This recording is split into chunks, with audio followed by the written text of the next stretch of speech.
Grabar. Buenos días a todos. ¿Todos me escuchan y me ven bien ahí? ¿Me escuchan? ¿Me escuchan ¿Será que el ahí? sonido? Ya. Ve que no me están escuchando. ¿Me escuchan? Sí, sí, señor. ¿Me escuchan? Necesito que me confirmen porfa si me Sí, escuchan señor. para poder avanzar acá con la Sí, presentación, ¿sí? Bueno, yo lo estaba escuchando. si no me escuchan, por favor, me lo hacen saber. Yo por acá voy a ir hablando pues, con las personas que están presencial y virtual. ¿Listo? ¿Listo? Sí. ¿Listo? Sí, señor. Bueno, qué pena con las personas que están presencial, pero es que eh, estamos cuadrando ahí detalles de la presentación. Yo quito esta maletica el día de hoy. El día de hoy vamos a hablar pues del tema de gestión ambiental y sistemas silvopastoriles. Me presento. Ya tuve el gusto de pronto de acompañarlos en la primera sesión por los laditos. Mi nombre es Andrés Mauricio Arango, médico veterinario y zootecnista de Fedegan. Soy el secretario técnico ganadero de Fedegan Fondo Nacional del Ganado. Y bueno, junto a Cogance Valle, junto al SENA, estamos acompañando a los peces en el curso de mayordomía. Este es el curso de mayordomía del 2022. Pues como ya le hemos contado, nos acompañan de manera virtual y presencial, ¿cierto? Entonces, para hablar un poquito más del tema, si tienen dudas, preguntas, pues las pueden ir haciendo. La idea es que esto sea un poco didáctico. Si tienen preguntas, pues las hagan. Voy a subirle un poquito aquí a esto ya.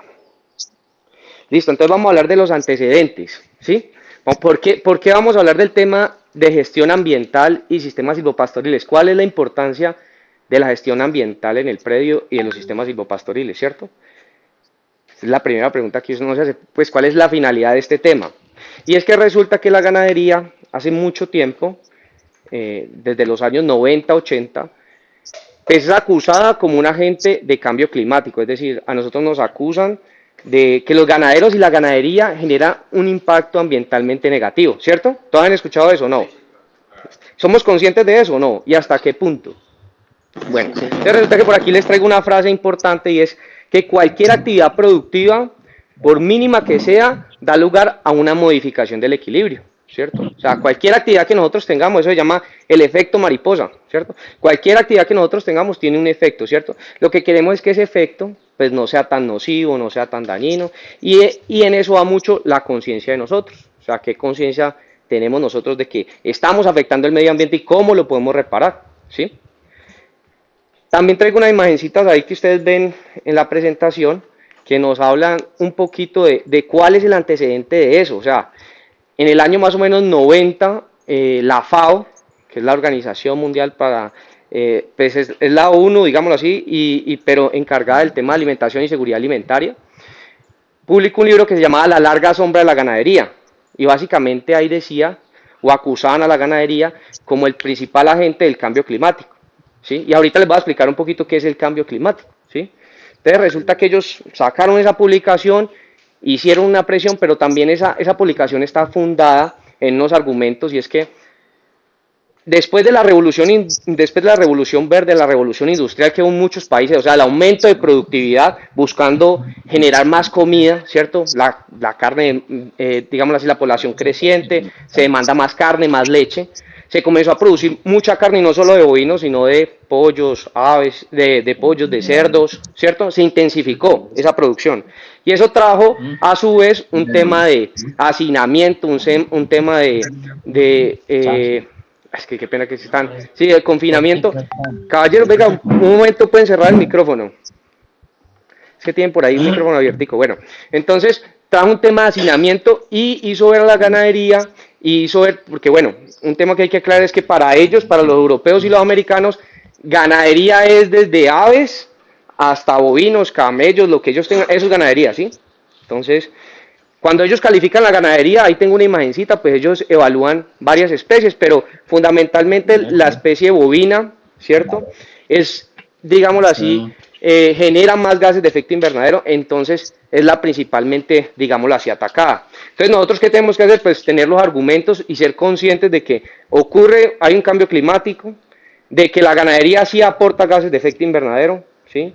Y bueno, hay que buscar la forma cómo podemos contrarrestar eso, ¿cierto? Entonces esa es la propuesta, que ustedes conozcan un poquito del tema, que tengamos las herramientas para, digámoslo así, contrarrestar esos efectos nocivos de la ganadería, ¿sí? Porque pues ya nos vienen acusando y ya nos vienen hace mucho tiempo diciendo que la ganadería es culpable del cambio ambiental.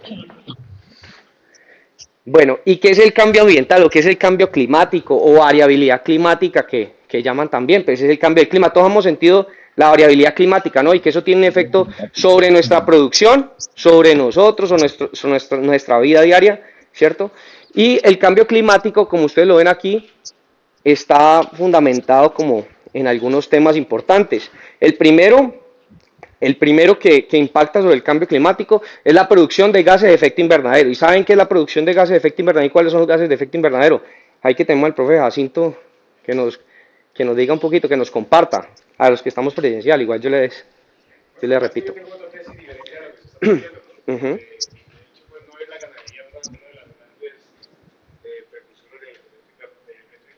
ujú, ujú. Ajá. Ah,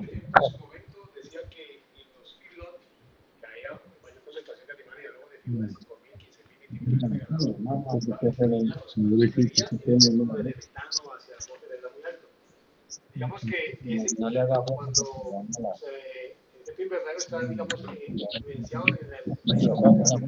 Claro, no, hágale. No, no, no, lo que está compartiendo el profe Jacinto es simplemente pues una actualización de la información, porque es que en los años 90 nos acusaron como digámoslo así, como una actividad mala para el medio ambiente porque producíamos metano, CO2, y lo que quiero es que entendamos qué es el cambio climático, cómo ocurre, más que debatir si la ganadería, al final del ejercicio, vamos a debatir, ¿será que la vaca sí tiene la culpa? ¿Será que hay medios o no? Y de pronto es el hombre el culpable de ese cambio climático, porque es que nosotros somos los culpables de cómo tenemos o las condiciones que le damos a nuestros animales, ¿sí? O sea, no son los animales cuántos llevan en el planeta Tierra, cuánto lleva el hombre siendo ganadero. O sea, esto es una actividad de tradición. Nosotros hace más o menos 400 o 500 años llevamos en este continente y hace 400, 500 años llegaron los bovinos, ¿cierto? Y llevan emitiendo gases hace mucho tiempo. El tema ahí es que hay un factor humano que ha generado que conglomeremos los animales, ha talado los bosques y no ha tenido una conciencia. Nosotros somos, digámoslo así, no tenemos esa conciencia ambiental. Entonces eso es lo que queremos generar aquí, que haya esa conciencia ambiental y que ustedes sepan que de todas maneras los bovinos producen metano como todos nosotros. O sea, cada uno de nosotros produce metano, producimos gases, ¿sí? Cuando comemos frijoles nos sentimos llenos, producimos gases, es cierto, es normal. Lo que pasa es que los bovinos tienen una capacidad, por su capacidad de digerir carbohidratos fibrosos, fibra, ¿sí? Ellos pueden asimilar la fibra, pero al asimilarla, al metabolizarla, al alimentarse de ellos emiten grandes cantidades de CO2 y de metano a través de la rumia y el eructo, ¿sí? Pero entonces estamos contextualizándonos de eso, sí. Al final, pues la idea es que ustedes hagan el análisis. ¿Será que la ganadería sí es culpable? ¿Será que nosotros tenemos la culpa? Y pues en parte sí tenemos nosotros la culpa, ¿cierto? Pero es cómo hacemos las cosas y qué medidas podemos tomar buenas o malas para que esto no ocurra, ¿sí? Entonces, aquí para resumirles a grosso modo esta imagen que muestra la presentación, nos muestra que hay un mapamundi, ¿cierto? Y hay unos círculos sobre cada continente, ¿cierto? Alcanzan a ver. Los que están en línea ven bien. Voy a explicar Andrés, un momentico la gráfica, ¿sí? Bueno, disculpa, te interrumpo. Es claro. que hay alguien que tiene un micrófono y se escucha como susurran y en serio es verdaderamente molesto. Sí, sí, sí, yo lo he escuchado. Un momentico que es que hay alguien que tiene el micrófono abierto ahí y entonces está generando interferencia. Ah, ok. Venga, un momentico aquí comparto, sino que es que la clase pasada estábamos con micrófono, con parlante. O bueno, así. Un momentico, yo dejo el altavoz mejor, entonces para que me escuchen.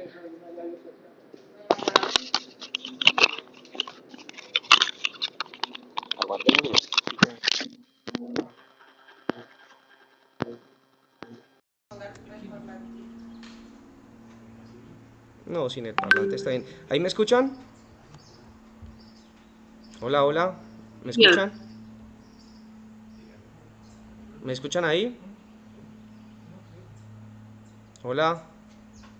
Pues yo que tengo el micrófono activo, no sé. Sí, lo escucho bien. ¿Me escuchas bien? Listo. Listo, todos me escuchan bien. Entonces sigo por acá, con este micrófono.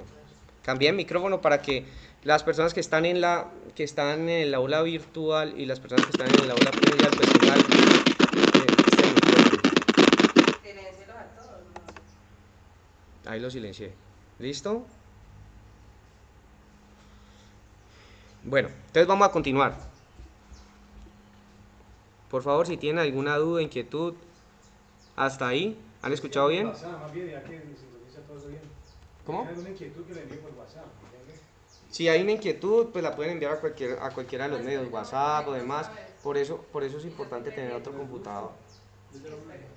Porque es que ahí vamos captando como más información, dudas, inquietudes. Entonces, bueno, les estaba explicando que hay unos circulitos en el mapa, ¿cierto? Básicamente esto nos habla de CO2 equivalente. El CO2, todos sabemos que cuando respiramos emitimos CO2, ¿cierto? Es parte del metabolismo de nosotros, emitir CO2. Entonces nosotros tomamos oxígeno y liberamos CO2, ¿cierto? Pero entonces, esa gráfica lo que nos muestra es que... No, el micrófono está malo, don Carlos. No se puede escuchar. ¿Qué dijo? Yo no le entendí, la verdad. ¿Ustedes escuchan bien ahí? Sí, está complejo porque se escucha una cosa como un eco. No, al señor no se le escucha. Yo creo que es mejor que escriba en el chat aquí de la misma... Sí, del puede mismo meet. escribir en el chat del WhatsApp o en el chat de Meet, ¿sí? Cualquiera de los dos, nosotros estamos atentos ahí a ver cómo le podemos solucionar la inquietud. ¿El resto me escuchan bien? Porque solamente me está hablando ahí Lechería Agropecuaria, que creo que es doña Gloria.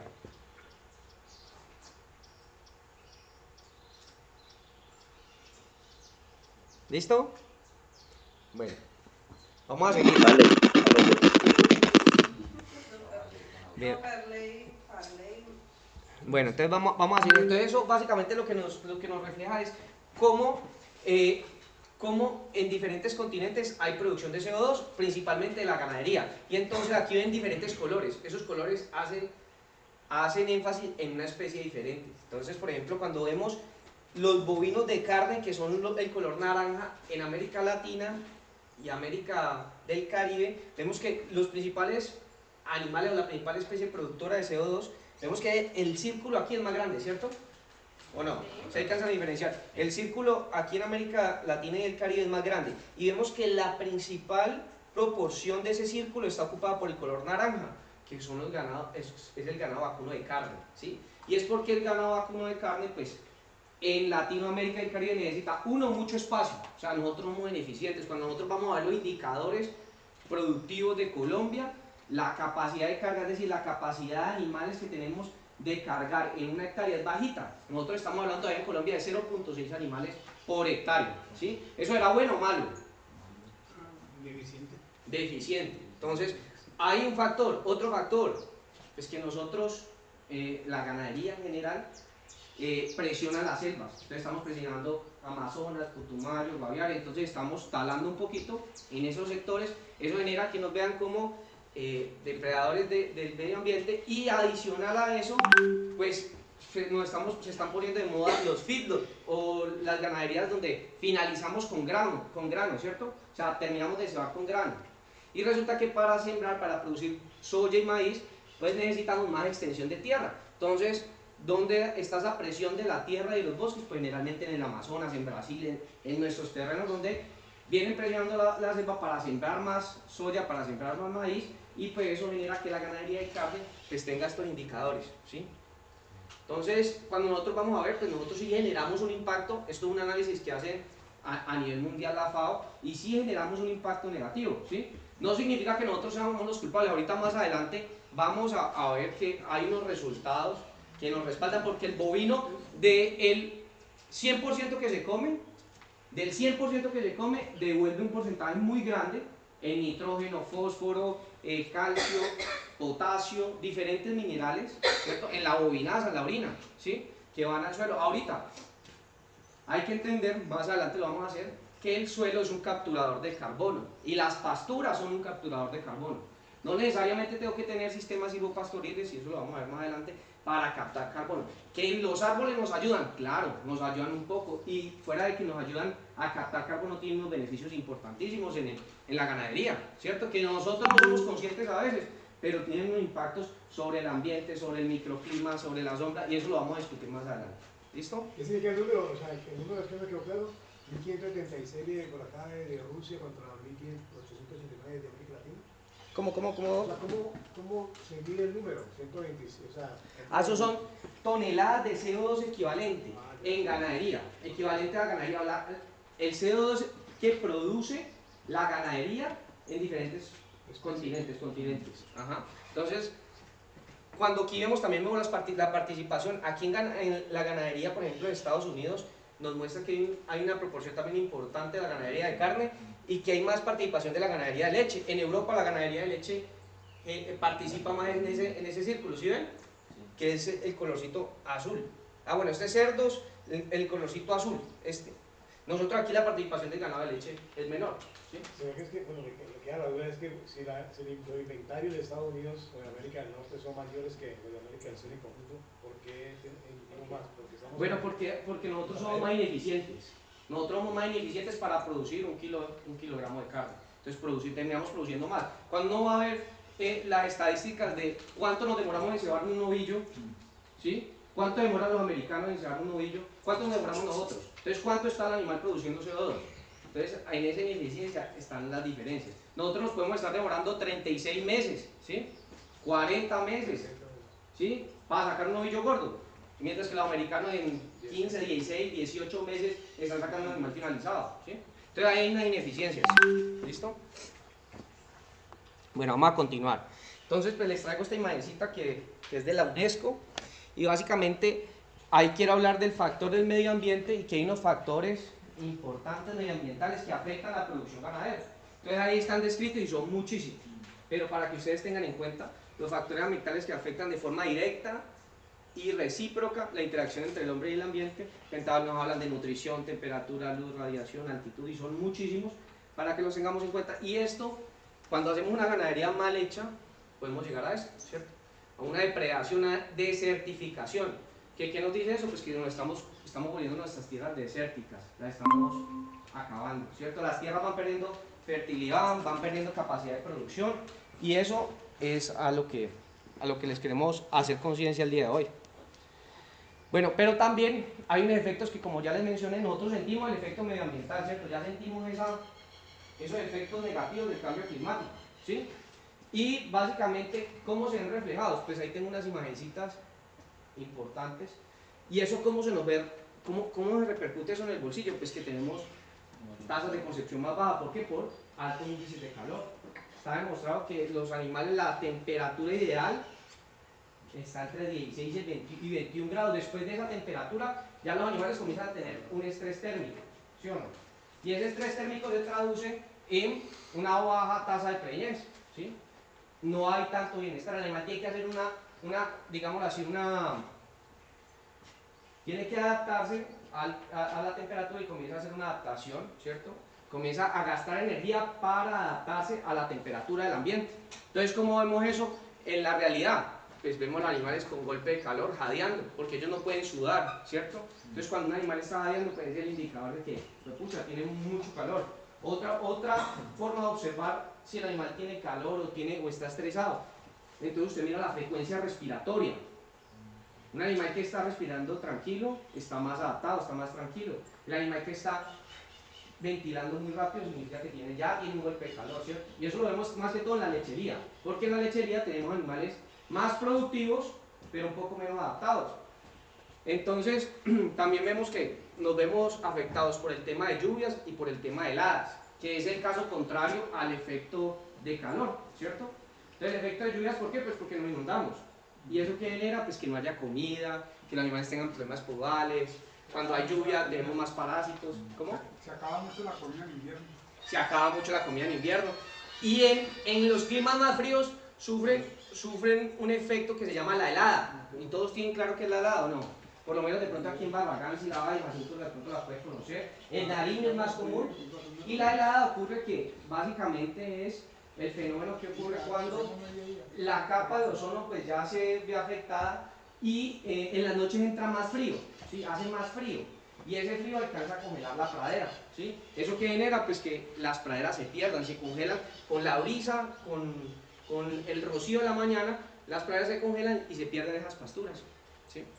Entonces básicamente hacer esa reflexión allí, que también, o sea, nosotros afectamos el ambiente, pero también nos vemos afectados por los cambios que hay medioambientales, por el cambio climático, como pues por calor, los animales se afectan, hay más estrés, y perdemos ahí el tema de bienestar, hay más índice calórico, entonces las tasas de concepción bajan, y es importante la tasa de concepción, ¿o no? Ahorita venía hablando de pronto Jason en el carro de tasas de preñez y tasas de concepción, y bueno, y que cuando analizamos la natalidad, por ejemplo, de Colombia, nosotros realmente tenemos indicadores muy bajos, pero hay que analizar también que es que la tierra que tenemos en Colombia ganadera, ahorita les voy a mostrar un mapa que llama el CIPRA, que nos orienta cuáles son los suelos productivos para, eso lo hizo la UPRA, que es una entidad en Colombia que está encargada como de orientar la actividad productiva del suelo.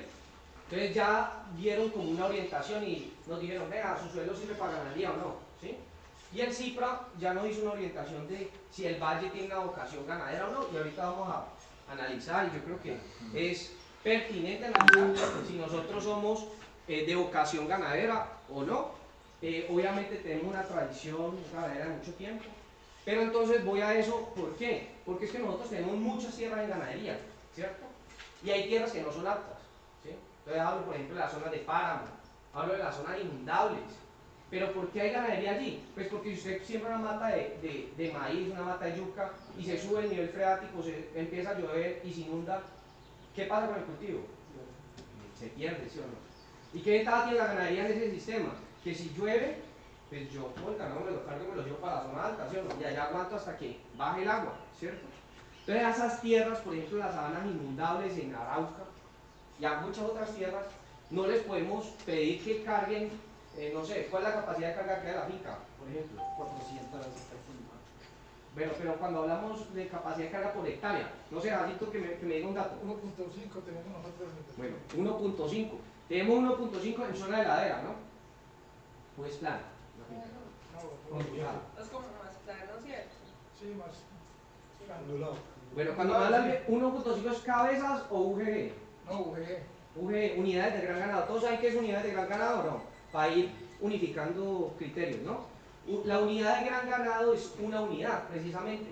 Porque cuando yo hablo de cabezas, yo le puedo decir, yo tengo 10 cabezas por hectárea. Pero pueden ser terneritos. Pueden ser terneritos, ¿sí? Pueden ser terneritos de 100 kilos. Pues pucha, así cualquiera carga 10 por hectárea, ¿cierto? Terneritos pequeñitos de acá, yo puedo tener 10 por hectárea, ¿cierto? Pero entonces para unificar el contexto, entonces de acuerdo a la zona se habla de que una UGG puede ser de 400, 450 kilos, 500 kilos, dependiendo de la zona, dependiendo de mis animales. Entonces hablo de kilos. Entonces si una vaca pesa 500 kilos y mi UGG es de 500, pues entonces una, ¿cierto? Entonces ahí estoy diciendo cuántos kilos más o menos, es una relación a kilos, cuántos kilos cargo por hectárea, ¿sí? Y es una forma de unificar. A la final, el indicador que prima es pues, cuánto produzco yo por hectárea, no cuánto cargo, porque la carga me dice mucho si soy eficiente en esa carga o no. Sí, ese tipo también porque hay establado, hay... Claro. Pues todo. Claro. Lo que dice Jason es muy pertinente, yo puedo tener, o sea, si yo tengo animales en pastoreo, 1.5, 2, hay gente que tiene 6 y 7 animales por hectárea, ¿sí? Dependiendo pues también del tema climático, porque cuando yo estoy en un invierno, en un verano muy berraco, yo puedo tener, cuando tengo comida, puedo tener 6 y 7, pero cuando se me baja la comida porque me entró un fenómeno del niño, un fenómeno de la niña, ¿qué pasa? Pues la capacidad de carga de la producción de comida se baja, ¿cierto?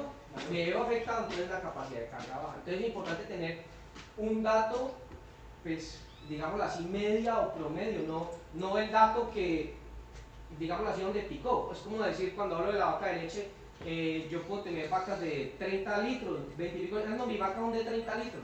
Una cosa es en cuánto pica la vaca y otra cosa es cuál es el promedio de leche de sus vacas y de sus lactancias.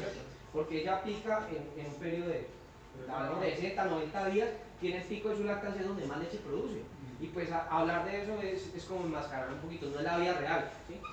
Listo. Vamos a pasar aquí la diapositiva. ¿Cómo van ahí, caballeros que están y señoritas de forma virtual? ¿Todo bien hasta ahí? No, es que no escucho los... Sí, Mauricio, por acá estamos bien. Listo, Sí, ¿escuchando bien? señor. Sí, señor. Está perfecto. Listo, muchas gracias. Bueno, vamos a seguir entonces. Vamos a hablar del tema de gestión ambiental y qué es gestión ambiental. ¿Sí? Y ahí viene la discusión. Ahí viene la discusión de que nosotros siempre en la cadena productiva nos hemos sentido como el centro de la cadena productiva, es decir, en lo más alto. Nosotros somos, y la verdad es que nosotros tenemos la capacidad, y por eso hemos sido depredadores del medio ambiente, nosotros estamos en la cima alimenticia, ¿sí? Nosotros estamos por encima de los depredadores, por encima de las presas. Nosotros, el factor humano es muy importante en cómo interactúa el humano con el ambiente, o sea, eso determina muchas cosas. Y yo quiero que analicemos esta imagencita porque es que aquí estamos en la cabeza, o sea, estamos en la parte de arriba, en la cima de la, digamos así, de la cadena alimentaria. Eso nos dice que nosotros somos dominantes, ¿sí? Nosotros somos más poderosos, digámoslo así de una u otra manera. Pero la realidad es que nosotros hacemos un conjunto, ¿cierto?, con la naturaleza. Es decir, ahorita les hablaba de que toda decisión que se toma tiene un efecto en el ambiente, tiene un efecto finalmente en nuestra sociedad y demás. Entonces, en términos de gestión ambiental, es el conjunto de actividades humanas que tienen por el objeto el ordenamiento racional del ambiente, ¿sí? Y básicamente la gestión ambiental es como nosotros... Cierran un momentito el micrófono, qué pena, se le abrió un micrófono.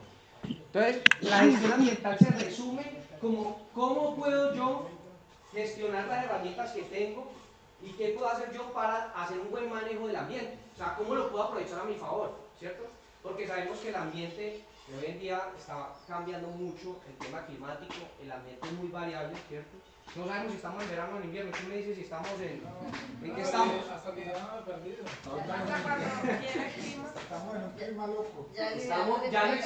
Ya no existe ni el invierno ni el verano, ¿cierto? O sea, estábamos, pues, y lo que se dice es que ahorita estamos en lluvia, y entonces póngale cuidado que después se va a venir un fenómeno de la niña, o sea, el fenómeno del niño, perdón, lo contrario. Están en unos tiempos de sequía que quién sabe, ¿será que estamos preparados para eso o no? No. La gestión ambiental es precisamente qué puedo hacer yo para prepararme a futuro.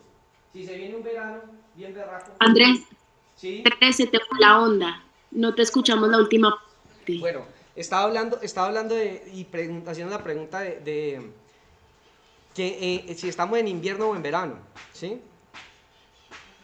Y la pregunta y la respuesta de los compañeros es que no se sabe, ¿cierto? Y no se sabe precisamente porque en este momento supuestamente estamos en lluvias, pero no sé, entran 5 o 6 días de sol y vuelve y cae un aguacero, 2 o 3 días de lluvia. Y de hecho yo he hablado con mucha gente y no, pues pucha, por aquí está lloviendo como un berraco en la costa. Y otros me dicen, no, yo aquí llevaba 15, 20 días de verano, ya me estaba pegando, ya me hacía falta la lluvia. Entonces, no sabemos si estamos precisamente no sabemos. Andrés, si no se te escuchó nada la última parte. Varios aquí te dijimos, o sea, no sé si... No, el micrófono estamos utilizando el micrófono del computador. De pronto verá la señal un poquito que se está yendo. Sí, es que se te va porque sí suena como si te desconectaras y conectaras. No, pero no, Comparto. Bueno, por favor, no, ahí me escuchan, ahí me están escuchando bien. Sí, señora. Correcto. ¿Cómo? Vas a tener que hacer acá más cerquita del computador y estar más atento pues a...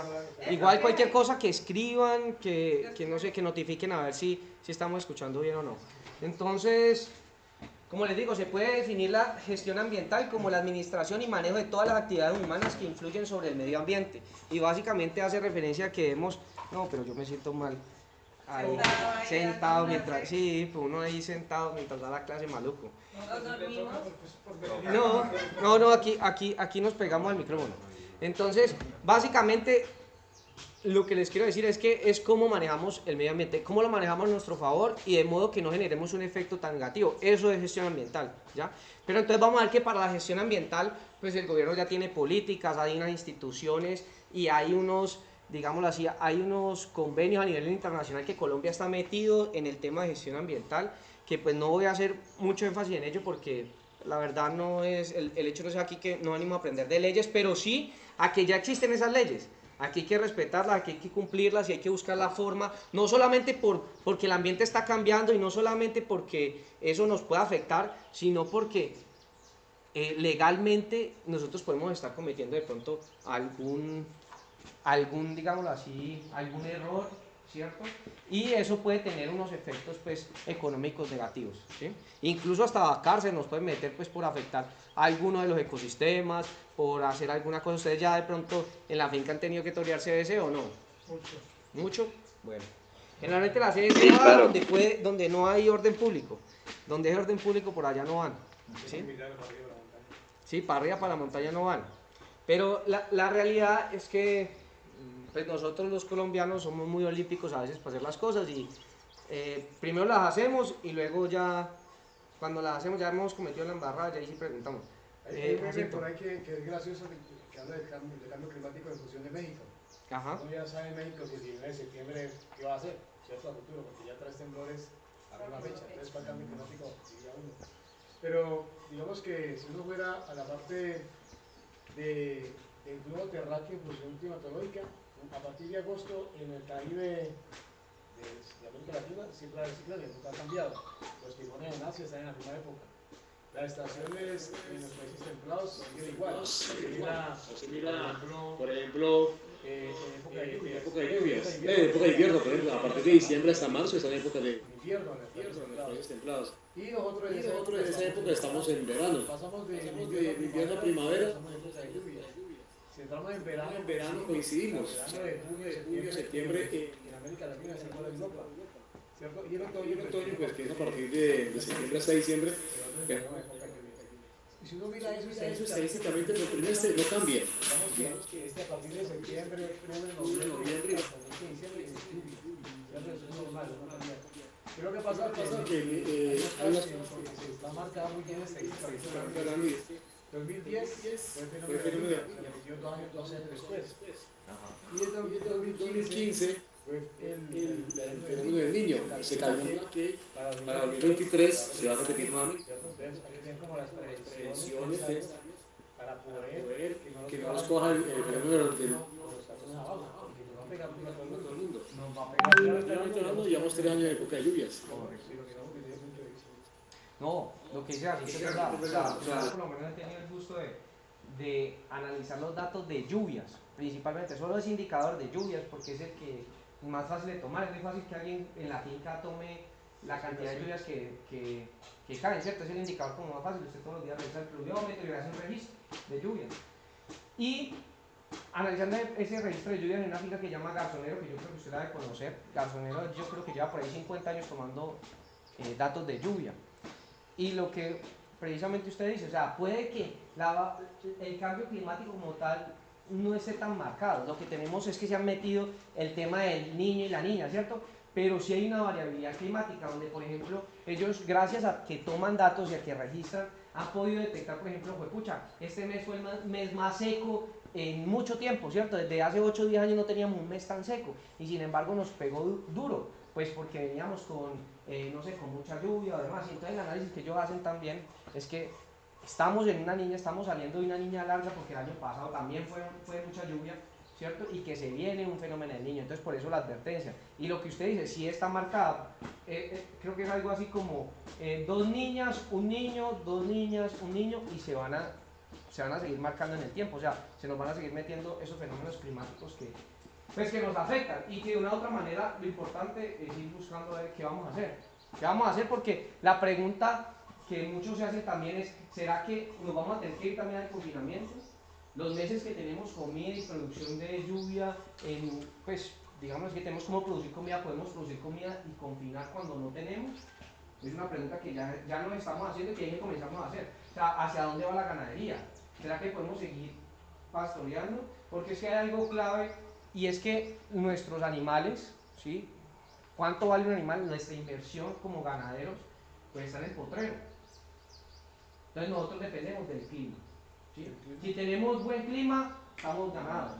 Pero si tenemos un invierno, un verano marcado, estamos llevados, ¿sí? Y somos de los pocos sectores, digamos así, en que dependemos de ese factor, dependemos mucho de ese factor climático para nuestra productividad. Pues también lo depende pues, la agricultura, pero pues nosotros tenemos una inversión allí, ¿no? Entonces es importante hacer pues como esos análisis. Aquí pues como les estaba comentando, la gestión ambiental ya tiene una política ambiental definida, hay una política importante definida, hay una legislación ambiental, entonces básicamente cuando habla de legislación pues son la toma de decisiones a nivel de leyes y demás que establecen, que se establecen en esa política ambiental. Y también pues hay unas instituciones y unos instrumentos administrativos, ¿sí? Entonces las instituciones le hice énfasis en que en la región pues SBC y les dejo esa imagen esa imagen que es reduce, recicla y reutiliza, ¿sí? Que es como en lo que se resume el tema de política ambiental, o sea, está muy orientada a que la gente reuse más los recursos antes de desecharlos, ¿sí? A que recicle, entonces en nuestras fincas, en BPG ya nos indica que debemos tener unos recipientes donde debemos hacer reciclaje o buena disposición de los residuos, ¿cierto? Todos más o menos sabemos que es, ¿cierto? Hay que hacer una buena disposición de residuos, es la indicación de BPG, es una indicación que no se la inventó Colombia, es una indicación de carácter internacional, entonces hay unos tratados a nivel internacional, Colombia se acobija, digamos, a ellos, o se involucra con ellos, y pues ya comienzan a surgir una serie de políticas y legislaciones que nos van dando la guía o las pautas que debemos cumplir en finca, ¿sí? Y pues obviamente hay unos instrumentos administrativos, ¿cierto? Que básicamente son el uso de suelos, las licencias para la toma de agua, ¿sí? ¿Cuántos aquí tienen de pronto pozo profundo? Concesión de agua. O posesión de aguas. Concesión de aguas por la CDC. Ustedes tienen, ¿cierto? Ustedes tienen un caudal asignado y deben hacer un pago pues mensual a CDC o semestral, bueno. A veces es semestral, a veces es anual, a veces es mensual, dependiendo del caudal de agua que tenga asignado y dependiendo también de la actividad. Porque ellos en teoría deben aforar eso, deben hacer un aforo y un monitoreo, y si uno está tomando más agua, no, pues le aumentan el recaudo que le hacen. ¿Y por qué hacen eso? Pues porque el agua es un factor que no es infinito. O sea, ya vemos que dicen que la siguiente guerra va a ser por agua, ¿sí? Y nosotros aquí de pronto no lo sentimos, pero hace poquito vieron las noticias en Europa. ¿Qué pasó con el agua? ¿Qué pasó con el agua? Que los cauces se reducieron mucho el caudal, que racionaron el agua en muchos países, y es un país industrializado. Esos problemas del agua se notan mucho en las tierras frías. Hace como, bueno, no sé cuándo fue, como un invierno muy largo en esa zona. Y los que tenían los cultivos en las zonas altas atrapaban el agua, y los que tenían los cultivos en las zonas bajas quedaban graves. Entonces ahí empezaban a tener como esa discordia, ¿no? Eso todavía se ve, porque cuando estamos en verano, en el plan, cuando estamos en verano, los acopiadores de agua que llaman el cultivo de caña. El cultivo de caña demanda mucha agua y comienza a limitar el consumo de agua incluso humano, pero es prioridad el consumo humano, pero entonces se comienza a escasear ese elemento agua. Yo ya he vivido ese tema de que, y ya he visto en algunos predios donde no hay incluso, o sea, la prioridad son los animales y las personas, pero el cultivo como tal demanda mucha agua, y si no la hay, entonces comienza el trajín de, pucha, riego, ¿cómo riego? Entonces formas de riego, y ya pues esa industria va más avanzada en formas de sistemas de riego, ¿sí? Entonces tienen los sistemas de riego más eficientes. Entonces antes conocíamos el riego por canal, ¿cierto? Es un canal abierto donde en el mismo canal el agua se infiltraba y se perdía mucho, o sea, lo que comenzaba y llegaba al cultivo era menos, se perdía mucho en el transcurso por evaporación, por infiltración, ¿sí? Hoy en día ya vemos sistemas de riego más tecnificados, vemos pivotes, vemos riego por ventanilla, riego por aspersión, Y es una invitación a que ellos están haciendo un uso más eficiente del suelo. Claro, a los canicultores los apretan un poquito más, pero nosotros en finca que estamos en la ladera donde nacen las aguas y demás, tenemos que estar muy pendientes de las aguas y cuidarlas, porque realmente es un recurso importante. Y hago ese análisis porque en las zonas altas muchas veces la gente también cuida las aguas y cuida los bosques, pero de pronto no tienen esa retribución que deberían de tener por el cuidado del medio ambiente, ¿sí? A lo que voy es que en las zonas altas es donde generalmente están los nacimientos, en los páramos, ¿sí? En las cuencas hidrográficas, ese cuidado que es de la cuenca es muy importante para los que estamos en las zonas más bajas, ¿cierto? Porque si no cuidan las agüitas, pues ¿qué va a pasar? Pues nos vamos a escasear de agua, ¿sí? Entonces allá viene la necesidad de un pozo profundo y demás, y bueno, y tener que tramitar, todo eso son trámites que uno debe tener legalmente gestionados ante la autoridad ambiental. Entonces debe gestionar los pozos profundos, las concesiones de agua, ¿cierto? Porque estamos pues tomando el agua y la idea es que ellos hacen supuestamente, uno, eso limita el consumo, o sea, controla el consumo de agua, y dos, es para hacer reforestación en la parte alta y cuidar la fuente hídrica. Que eso ocurra o no, pues eso es lo que hay que ver, estar pendiente de que ocurra o no. Bueno, y la política ambiental, pues simplemente trae unos artículos de ley que son importantes, me parecieron pues como destacados de la política ambiental, que primero está el artículo 63 que dice: los bienes de uso público, los parques naturales, las tierras comunales, grupos étnicos, y ahí entran pues los grupos étnicos, que ya tenemos grupos étnicos en la región,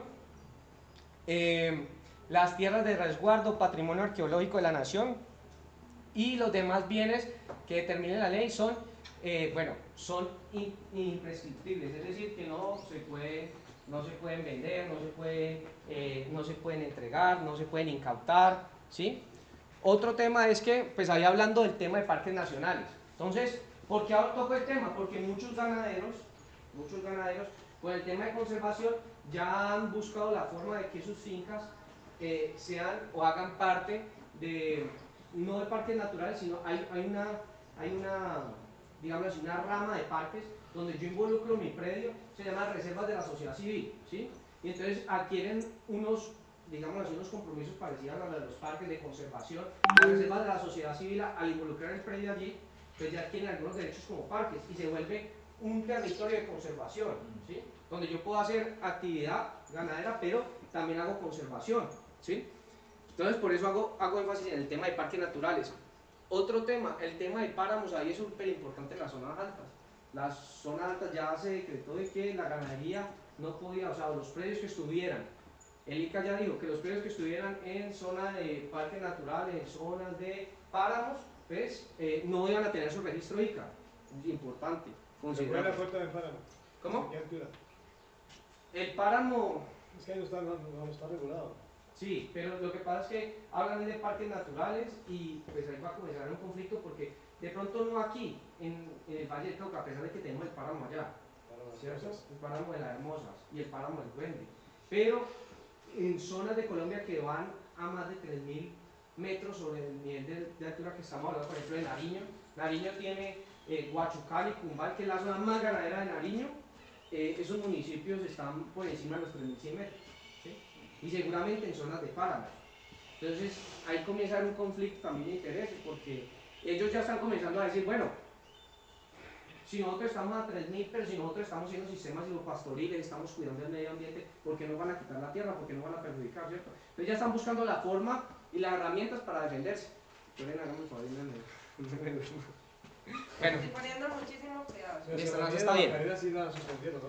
Sí, en la Macarena, en la serranía de la Macarena, lo ocurrido es que pues ha habido allí no, y hay una cosa que se llama expansión de la frontera agrícola, ¿sí? Es que si yo lindo con el parque, pues yo talo un poquito, meto ganado y me voy metiendo para tener más capacidad de carga. ¿Por qué? Pues porque el ganado ha tendido a la alza, ¿sí? Entonces la gente busca la forma de tener más ganado, ¿sí? Ya cayó el precio. Bueno, ya cayó el precio. En este momento vamos a ver qué va a pasar con el precio. Eso es una expectativa, digámoslo así, la gente tiene expectativas de que va a subir o que se va a estabilizar, pero había muchas, ¿cómo se dice? O sea, la gente tenía muchas expectativas, de pronto falsas o no, mucha incertidumbre, de si el precio iba para arriba, de que no había ganado. Y cuando vamos a ver el tema de exportaciones, ¿cuánto cree que es más o menos la cantidad de animales que se exporta? ¿Cuántos animales tiene Colombia? ¿Sabe más o menos el dato? 28 millones. 29 millones y pico en el censo del 2021. Ahorita en septiembre sale el inventario nacional, que vamos a ver si aumentó o disminuyó. Yo creo que quedó muy parecido, 29 millones, todavía estamos 29 millones 500 estábamos más o menos de animales. Se dice que las exportaciones no superaron los 291 animales en el 2021, estamos en el 22. En el 21 no superaron los 291 mil animales. Eso quiere decir, ¿qué porcentaje es de 29 millones? Se habla como del 1 punto algo, ¿sí? Las exportaciones de animales en pie. Entonces, cuando uno va a ver si se está exportando el 1, no debería haber escasez de animales, ¿cierto? Entonces hay un tema ahí de especulación, es decir, que la gente cree que nos vamos a quedar sin animales, uno. Y pues hay un tema allí también de ineficiencias, porque, claro, al Colombia no tener una natalidad buena, o sea, al demorarnos tanto en cebar un animal, pues entonces comienza como a escasear el ternario. No es que escasee, disminuye la oferta y entonces la gente comienza a subir y por especulación y demás hubo un tema ahí, unas variaciones en precio importantes. Hablando más del tema de política ambiental, el artículo 79 dice: todas las personas tienen derecho a gozar de un ambiente sano. ¿Será importante o no? Nosotros tendremos que ver en eso, ¿no? ¿Un ambiente sano qué es? Aire limpio, agua de buena calidad, ¿sí? Que haya, digámoslo así, que haya como un equilibrio allí, ¿cierto? La ley garantiza la participación de la comunidad en las decisiones que puedan afectarlo. Es deber del Estado proteger la diversidad, integridad del ambiente, conservar las áreas especiales y bueno, fomentar la educación con temas afines. Entonces, otro tema importante, el Estado debe velar porque se cuide el medio ambiente y por garantizar que haya un equilibrio ambiental. Y el artículo 80 dice: el Estado planificará el manejo y aprovechamiento de los recursos. Es decir, el Estado es quien regula ese tema de aprovechamiento del agua, ya hablamos de la concepción de agua, habla del aprovechamiento de los bosques y de los cultivos de pronto que podemos tener forestales, ¿cierto?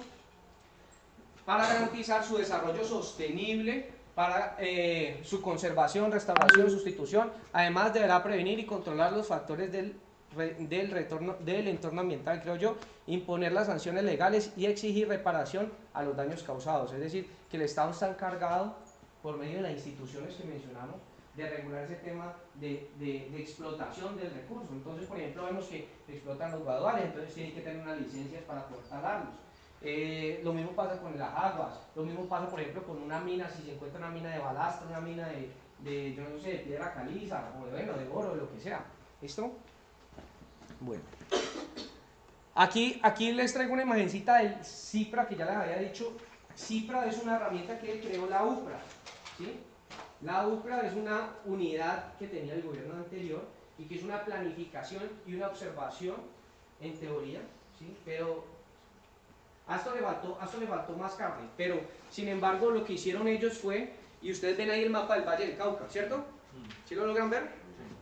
Este es el mapa del Valle del Cauca, y ustedes ven unos punticos de diferentes colores. Párenle bolas a lo verde. Lo verde oscuro es lo que tiene una aptitud alta para ganadería carne. Lo verde bichi es lo que tiene una actitud media para la ganadería de carne. Y ya el resto, lo que está más clarito y gris, digamos así, es lo que tiene una aptitud baja o no tiene aptitud. Y si vemos, ¿qué quiere decir eso? Ellos nos están diciendo ya cuál es la aptitud de nuestros suelos, y básicamente nos orienta a que la aptitud de nuestro suelo está ubicado en el valle, en la zona plana, ¿sí? Entonces ya nos comienzan a hacer una delimitación de nuestro suelo, ¿sí? Una delimitación, y ¿por qué hago énfasis en eso? Porque es importante que ustedes sepan que pues ya hay entidades que se encargan de decirnos: pues pucha, usted está haciendo la actividad que es en el lugar que es, ¿sí?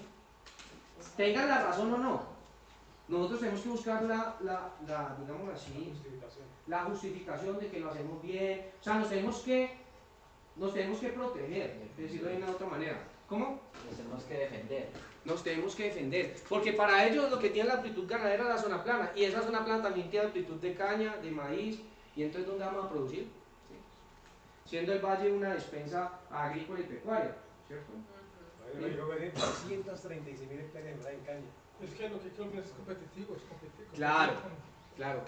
Aquí hace referencia a las hectáreas, no se ve muy bien, pero hace referencia a las hectáreas con aptitud alta, aptitud media, baja, y en total se habla de que el área departamental eran como de 2 millones de hectáreas, y la aptitud total de ganadería de 2 millones tenemos en aptitud 386.000. O sea, eso nos da, hablamos de 400.000 de 2 millones, estamos hablando del 20%. ¿Sí es 20? Sí, 4 por 5.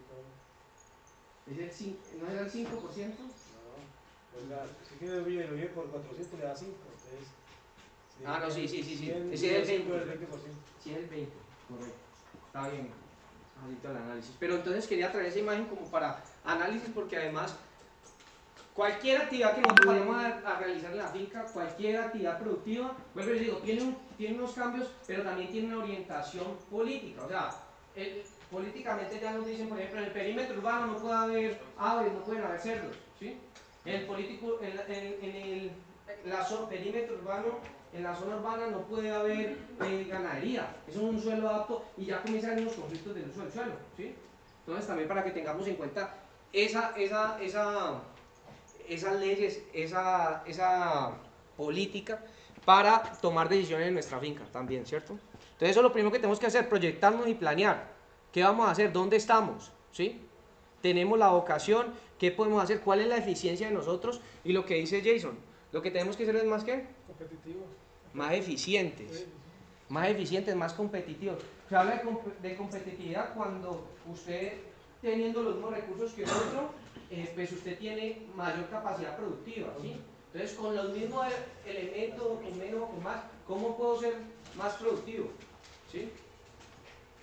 Listo. Vamos a seguir, entonces, por aquí, ¿qué hora son para que planteemos el refrigerio?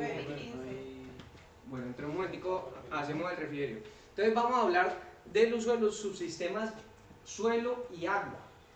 ¿Por qué importante? Pues porque básicamente son dos insumos muy importantes dentro del medio ambiente y dentro de la ganadería, ¿cierto? El factor suelo, yo ahorita les mencionaba, del factor suelo depende nuestra productividad y depende de la producción de alimentos, ¿sí? Si tenemos un mal suelo, ¿qué va a pasar? Pues la productividad va a estar baja, ¿cierto? Pero aparte de hablar del suelo, que tiene unas connotaciones, hay que el suelo tiene unas características físicas, químicas y microbiológicas, que todas las conocemos, ¿cierto? No, pero deberíamos porque el suelo es el mayor captador de carbono, ¿sí? ¿Qué quiere decir eso? Que el suelo almacena carbono. De hecho, en el suelo es donde están los diamantes, donde está el petróleo, ¿sí? Y en el suelo están las raíces de los árboles, que también contienen mucho carbono y amarran el carbono, ¿sí? Entonces, exacto, pero como recurso nosotros hemos ido degradando el suelo. ¿Es correcto o no? Sí, ¿Qué piensan ustedes? que sí estás en lo cierto. Está haciendo cierto. Bueno, pero entonces, aquí también les quiero mostrar el ciclo del carbono. El ciclo del carbono involucra el CO2 y el metano, ¿cierto? Que no hablamos de eso, cuando hablamos del calentamiento global. ¿Cuáles son los gases de efecto invernadero? Esas son las fuentes, pero ¿cuáles son los gases como tal? ¿Cómo se llaman? El CO2, ¿quién me da más? De pronto los que están virtuales. Gases de efecto invernadero. El gas metano que está presente en los excrementos y en algunas otras cosas que se descomponen. Claro, hay bacterias metanogénicas y los bovinos tienen bacterias metanogénicas que producen metano. Entonces el CO2, el metano, el CO2 pues, es dióxido de carbono. El gas metano CH4, esos son los dos principales del carbono, pero también hay otros gases de efecto invernadero como son el óxido nitroso, ¿sí? Que afectan. ¿Qué hacen esos gases? ¿Qué hacen esos gases? Uno sabe que son contaminantes, pero ¿cómo afectan? ¿Y cuáles son las fuentes? Hablemos de fuentes también para que los tengamos claro, que ahorita no lo tenemos. La temperatura del sistema, ¿no? Claro, entonces ya les voy a explicar ahí también a todos para que paren por ahí. Estamos haciendo una reflexión ahorita porque aquí llegamos al ciclo del carbono. Y es que hay varias fuentes, principalmente entonces están los animales, nosotros excretamos CO2, ¿cierto? Están los humedales, está la combustión de gases fósiles, son los mayores productores de CO2, ¿sí? De CO2 y metano y demás. Esos son gases de efecto invernadero. ¿Por qué se llaman así? ¿Por qué creen que se llaman gases de efecto invernadero? Jacinto dice porque hacen que caliente el ambiente. Pero ¿alguien se ha metido bajo un plástico de invernadero? Se siente más calor, ¿cierto? Eso es lo que pasa, esos gases crean ese efecto aquí, que nosotros necesitamos más calor, y eso es lo que ha venido aumentando en el planeta. La temperatura del planeta ha venido aumentando y eso ha hecho que se descongelen los polos, que llueva más, que los veranos sean más intensos, porque esos gases van a la atmósfera, afectan la capa de ozono y generan que entre mayor radiación, o sea, entre la luz del sol entre más fuerte, ¿sí? Entonces eso hace que, claro, el sol pega más duro y por eso también se da el fenómeno de las heladas, ¿sí? Pero entonces por eso se da el fenómeno de las heladas, se da el fenómeno de que descongelan los polos y se calienta el ambiente, ¿sí? Entonces por eso se llama así, gases de efecto invernadero, porque es como si estuviéramos debajo de un invernadero, nos vamos sintiendo poco a poco más calientes. La temperatura de nuestra atmósfera va subiendo. 1 o 2 grados, eso uno dice no, eso no es nada, pero eso tiene implicaciones muy importantes, ¿sí? En la adaptación, entonces vemos que los cultivos se han ido desplazando, entonces lo que yo tenía de pronto en zonas altas han ido subiendo más, ¿cierto? El café, las plagas. La garrapata subió a 2.400, dice la La garrapata sube a 2.000 y pico de metros.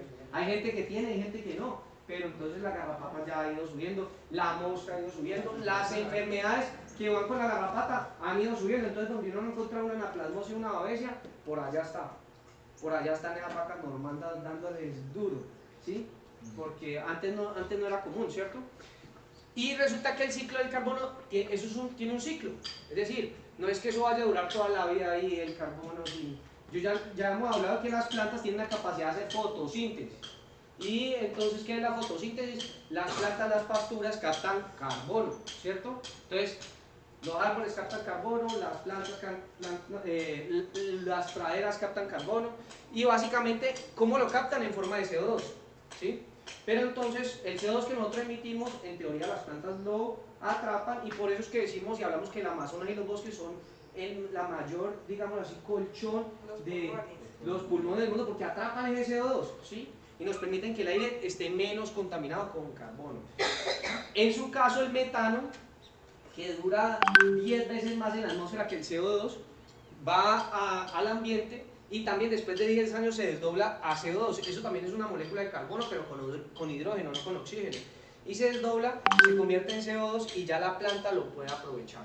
Entonces, por eso la importancia de tener plantas, de tener bosques, de tener árboles, no solamente pasturas, ¿sí?